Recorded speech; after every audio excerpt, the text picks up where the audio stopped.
जय श्री कृष्णा।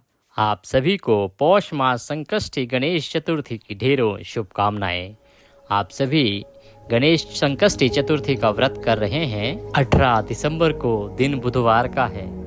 बहुत लंबे समय के बाद ये अवसर आया है जब भगवान श्री गणेश की चतुर्थी बुधवार को आ रही है। बुधवार क्योंकि भगवान गणेश को समर्पित पहले से ही है और उस पर भी सोने पे सुहागा अगर संकष्टी चतुर्थी का व्रत पड़ जाए तो उससे अच्छा अधिक लाभदायी और कुछ नहीं हो सकता है।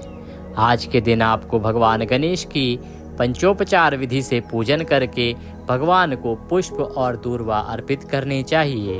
उसके बाद कथा सुननी चाहिए। कथा जो व्रत कर रहे हैं उनके लिए तो लाभदायक है, परंतु जो लोग व्रत नहीं कर रहे हैं ना, वो भी यदि इस कथा का श्रवण करते हैं तो इस कथा के श्रवण मात्र से उनके घर में रिद्धि सिद्धि का वास होता है। भगवान गणेश उन पर कृपा करते हैं। आइए कथा आरंभ करते हैं। उससे पहले आपसे निवेदन है, भगवान गणेश की कृपा प्राप्त करने के लिए और अपनी मनोकामना की पूर्ति के लिए कमेंट बॉक्स में लिखें जय श्री गणेश या ओम गंगणपतये नमः।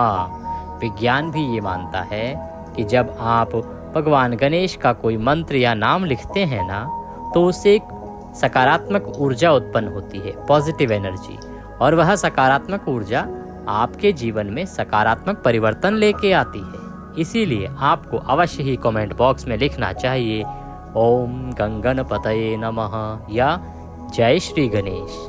आइए अब हम कथा आरंभ करते हैं। एक समय की बात है जब अहंकारी रावण ने स्वर्ग के सभी देवताओं को परास्त कर दिया था और स्वर्ग को जीत लिया था। चारों तरफ उसने हाहाकार मचा दी थी। स्वर्ग सहित सभी देवताओं को उसने बंदी बना लिया था और सभी लंका में बंदी गृह में डाल दिए गए थे। इसके बाद रावण बहुत अधिक अहंकारी हो गया और उसके अहंकार की सीमा यहाँ तक पहुँच गई कि उसने अपने अहंकार में चूर होकर वानर राज महाबली बाली, जो कि संध्या वेला को अपनी नित्य संध्या में व्यस्त थे, ऐसे अवसर पर महाबली बाली को इस चाहत से कि वो बाली को परास्त करके उसके राज्य पर भी कब्जा कर लेंगे, और महाबली बाली को पीछे से पकड़ लिया था। क्योंकि रावण को पता था कि यदि वह बाली के सामने आएगा तो उसका आधा बल बाली के शरीर में चला जाएगा, क्योंकि बाली को यह वरदान था। इसीलिए उसने बाली को पीछे से पकड़ा, परंतु बाली बलवान थे और उन्होंने एक झटके से रावण को छुड़ाया, और जैसे ही रावण सामने पड़ा उसका आधा बल बाली में चला गया। इस प्रकार बाली ने रावण को अपनी कांख में दबा लिया और कांख में दबाकर वो उसे अपनी नगरी किष्किंधा ले आए। रावण महाबली बाली के बाहुपाश में फंसा हुआ तिलमिला रहा था। अपनी नगरी में पहुंचकर बाली ने उसे एक खिलौने की तरह अपने परम तेजस्वी पुत्र अंगद को सौंप दिया, और अंगद भी अपने पिता द्वारा दिए गए खिलौने को बड़े ही चाव से खिलौना समझकर उसके साथ खेलने लगा। अंगद रावण को खिलौना समझकर उसे एक मजबूत रस्सी से बांधकर पूरे नगर में इधर उधर घुमाने लगे, जिससे रावण को अतिशय कष्ट का सामना करना पड़ा और उन्हें बहुत दुख और दर्द की पीड़ा होने लगी। दर्द से व्याकुल हो उठे रावण ने एक दिन अपने पितामह ऋषि पुलस्त्य का आवाहन किया। अपने पुत्र का आवाहन पाते ही ऋषि पुलस्त्य ने मन ही मन रावण का स्मरण किया और स्मरण करके देखा कि वो बड़ी दयनीय स्थिति में है, किसी वृक्ष के साथ बंधा हुआ है। रावण की ऐसी दुर्दशा देखकर महर्षि पुलस्त्य गहन विचार में पड़ गए कि आखिरकार पुत्र रावण की इस दशा का कारण क्या है। कुछ क्षण पश्चात उन्हें ये ज्ञात हो गया कि जब भी कोई अहंकार के मद में आके कोई अनिष्ट कार्य करता है, फिर वो देव हो या दानव हो, फिर मनुष्य ही क्यों ना हो, सभी की दशा यही होती है। अपने पुत्र की ये दशा का विवरण पाते ही वो तुरंत रावण के पास जा पहुंचे और वहां जाकर कहने लगे। ऋषि पुलस्त्य बोले, बोलो पुत्र रावण, मुझे क्यों याद किया है तुमने?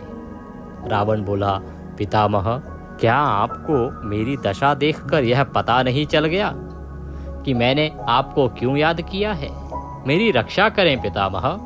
इस नगरी के नगरवासी मुझे अत्यंत कष्ट दे रहे हैं और मुझे धिक्कार रहे हैं। रावण की करुण वाणी सुनकर महर्षि पुलस्त्य बोले, पुत्र, तुम्हें इस प्रकार तो यहाँ से मुक्त नहीं कराया जा सकता, परंतु तुम डरो नहीं, मैं तुम्हें एक उपाय बताता हूँ। यदि तुम उस उपाय को करोगे तो अवश्य ही यहाँ से जल्दी ही मुक्ति पा जाओ। रावण यह सुनकर बड़ा ही उत्साह के साथ बोला, हे पितामह, आप शीघ्रता करें, शीघ्र मुझे बताएं कि मुझे क्या करना होगा।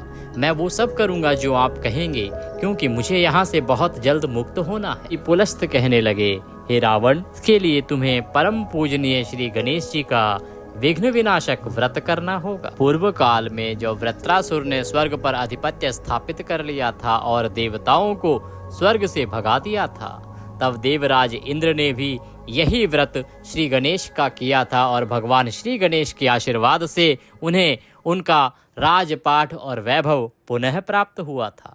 तुम भी इसी व्रत को पौष माह की कृष्ण पक्ष की संकष्टी चतुर्थी के दिन करो।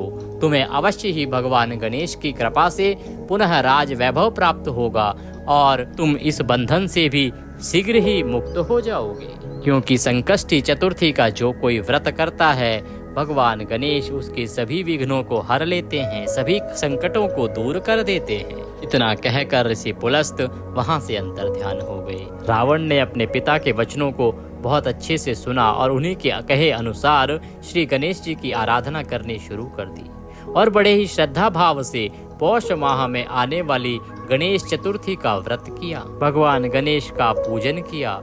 इसके प्रताप से वो बाली के इस बंधन से मुक्त हो गया और यहाँ से मुक्त होकर पुनः अपने राज्य को प्राप्त किया। जो कोई श्री गणेश जी की उपासना करता है, पौष माह के कृष्ण पक्ष की आने वाली चतुर्थी संकष्टी चतुर्थी का व्रत पूरे भक्ति भाव से करता है, अनुष्ठान करता है, वो अपने जीवन में विकट से विकट परिस्थिति में भी सहजता पूर्ण अपनी मंजिल को प्राप्त कर लेता है। भगवान गणेश सदा उस पर कृपा करते हैं और उसके जीवन के सभी कष्टों को हर लेते हैं। इसी के साथ संकष्टी चतुर्थी की यह कथा यहाँ समाप्त होती है। बोलिए गणेश जी महाराज की जय। इसके बाद गणेश जी की आरती करेंगे। आरती करके मोदक का भोग लगाएंगे और अपनी पूजा को पूर्ण करेंगे। आपसे अनुरोध है कि व्रत की सफलता के लिए, मनोकामना की पूर्ति के लिए कमेंट बॉक्स में अवश्य लिखें जय श्री गणेश। एक बार जयकारा जोर से बोले, बोले गणेश जी महाराज की जय। जो लोग ऑनलाइन के माध्यम से, यूट्यूब के माध्यम से जुड़े हैं या जो लाइव के माध्यम से जुड़े हैं, वो कृपया अपना जयकारा कमेंट बॉक्स में लिख कर लगाइए। भगवान गणेश अवश्य ही आपके व्रत को पूर्ण करेंगे, आपका व्रत सफल होगा। चैनल पर नए हैं तो चैनल को सब्सक्राइब कर लीजिए। आप देख रहे थे देवभूमि ज्योतिष संस्थान का यूट्यूब चैनल देवभूमि धार्मिक। वीडियो को लाइक अवश्य कीजिए, सभी के लिए उपयोगी है, इसीलिए अधिक से अधिक लोगों तक शेयर कीजिए। जय श्री कृष्ण।